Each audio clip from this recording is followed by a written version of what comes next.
আলহামদুলিল্লাহ আজকে আপনাদের এই মৌচাকটা দেখাবো। এটা একটা ছোট ছোট মৌমাছি, কিন্তু এই চাকগুলো কিন্তু আসলে বড় হয় না, আকারে কিন্তু একটু ছোট হয়। এই মধু কিন্তু এই মৌচাকে খুবই কম হয়, সীমিত হয়। তবে এই মধুগুলো কিন্তু খুবই সুস্বাদু। দেখেন এই যে মধুগুলো, দেখেন ডাল সহ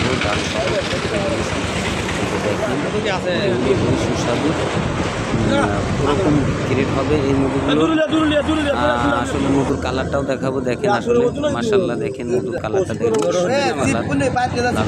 কালার। আর এত গ্রেড, এত ঘন যে অন্য কোনো মৌমাছি এত ঘন মধু হয় না। এগুলো মৌমাছি এরকম মধু হয়।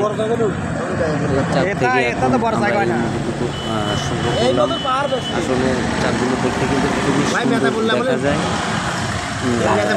এই চাক কিন্তু খুবই কম পাওয়া যায়, হঠাৎ করে দু একটা মিলে। একটু বড় হয় এই চাকগুলো, তবে এই চাকটা একটু ছোট আকারে। 150-200 গ্রাম কিন্তু এই চাক থেকে মধু সংগ্রহ করলাম। আপনারা দেখতে পাচ্ছেন এই যে মৌমাছিগুলো দেখেন, একদম ছোট ছোট মৌমাছি। আর কীভাবে কিছু মিশি করে